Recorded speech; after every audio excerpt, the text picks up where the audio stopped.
మాదక ద్రవ్య రహిత రాష్ట్రంగా ఏపీని మార్చడంలో పోలీస్ జాగిరాలు కీలక పాత్ర పోషిస్తున్నాయని హోంమంత్రి అనిత అన్నారు. మంగళగిరి 6వ బెటాలియన్లో నిర్వహించిన పోలీసు జాగిలాలు హ్యాండ్లర్స్ 22వ బ్యాచ్ పాసింగ్ అవుట్ పరేడ్లో డీజీపీ హరీష్ కుమార్ గుప్తాతో కలిసి ఆమె పాల్గొన్నారు. పోలీసుల నుంచి హోంమంత్రి అనిత గౌరవ వందనం స్వీకరించారు. అనంతరం ట్రైనింగ్ పూర్తి చేసుకున్న 31 పోలీసు జాగిలాల ప్రదర్శన విన్యాసాలు ఆకట్టుకున్నాయి. 35 జాగిలాలు తమ జిల్లాల్లో యూనిట్లను నేరు పరిశోధనకు సిద్ధమవుతూ ఉన్నాయి. ఒక్కసారి మనం గట్టిగా కడతాల ధ్వనులు.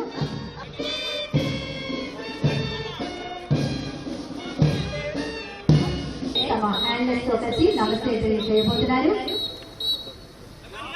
చక్కటి లైతో సిద్ధంగా ఉన్నాయి. ఇంకో చూడండి,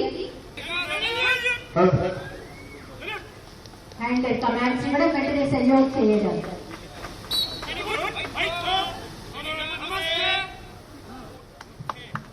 గౌరవనీయులైన వీఐపీలకు అభిముఖంగా ఈ క్షణం మనకి తమ 2 ఫ్రెండ్స్ పైకెత్తి అంతగా నమస్తే చెప్తున్నాయి. ఒకసారి మనం గట్టిగా కట్టాలి.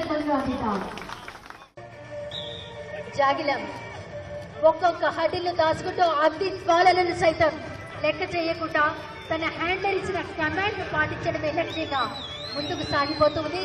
ఏ దోమలో వచ్చిందో అదే దోమలో అగ్ని జ్వాలను సైతం దాటుకుంటూ హ్యాండ్లర్ అప్పగించిన పని చేయడమే లక్ష్యంగా. ఇంకా ఏమైనా అనుమానితులు ఉన్నారా అని చెప్పి డాగ్ ద్వారా చెక్ చేయించడం జరిగింది. డాగ్ ఒక పెడర్ని గమనించగలరు.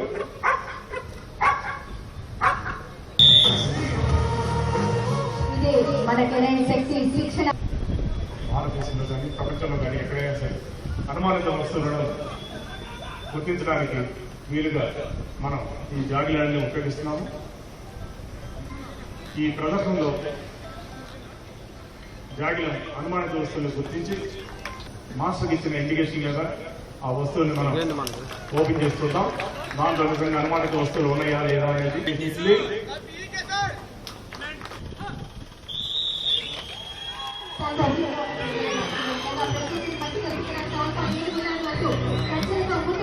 మారిపోయింది. ఈ సమాచారాన్ని తెలుసుకున్న వెంటనే అసాల్ట్ సంఘటన స్థలానికి చేరుకుంది. ఎంతో ధైర్యవంతమైన అసాల్ట్ ఈ మిషన్ కోసం సిద్ధంగా నిలిచింది. టెర్రరిస్టు ఆయుధాలతో నియంత్రించింది. టెర్రరిస్టు నేర పరిశోధనలోనే కానీ ప్రజల భద్రత విషయంలోనే కానీ జాగిలాల పాత్ర ఎంత ఎక్కువ ఉందంటే మనందరికీ కూడా తెలుసు.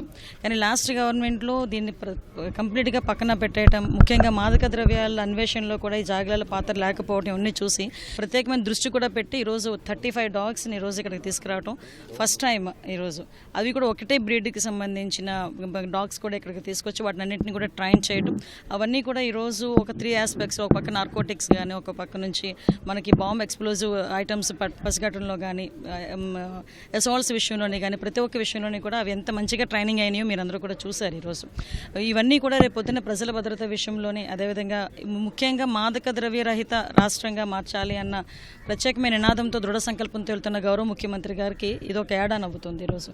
ఎందుకంటే ఈరోజు ప్రత్యేకంగా జాగిలాలను కూడా ఉపయోగించుకొని మాదక ద్రవ్యాల డిటెక్షన్లో ప్రత్యేకంగా వాటికి ట్రైనింగ్ కూడా ఇవ్వడం జరిగింది. నేను కూడా నా బెస్ట్ ఎక్స్పీరియన్స్ కూడా చెప్పాను ఇందాక మాట్లాడేటప్పుడు కూడా. పాడేరులోని ప్రత్యేకంగా వాళ్ళు చూసేటప్పుడు ఎక్కడ వదిలేసినా కూడా ప్రత్యేకంగా అవి వెళ్ళి వాటిని డిటెక్ట్ చేసి సంబంధిత వాళ్ళ ఎవరైతే హ్యాండ్లర్ ఉన్నారో హ్యాండ్లర్కి చెప్పటం. ప్రత్యేకంగా రాష్ట్ర విభజన జరిగిన తర్వాత ప్రత్యేకంగా జాగిలాలకి ఒక ట్రైనింగ్ సెంటర్ కానీ, ఒక ప్లేస్ కానీ లేకుండా ఉంది. సో ప్రత్యేకంగా వీటికి అంటూ ఒక ప్లేస్ కూడా కేటాయించి, ఒక 10 acres ప్లేస్ కూడా కేటాయించాలని చెప్పి గవర్నమెంట్ నిర్ణయించుకుంది. Incredibly proud to announce that the first time in our history of Andhra Pradesh Police, we have successfully implemented dual trade training for our canines. The induction of world's best breed Belgian Malinois into the police force will definitely improve the quality of work. This revolutionary step has equipped 15 canines with dual skills in explosive detection and tracking, 18 canines with dual skills in narcotics detection and tracking, 2 canines with specialist due training in assault and explosive. This is a new training batch, has a clear and strategic purpose. I want to specifically highlight that 18 out of the 35 canines in this batch have been trained in narcotics detection.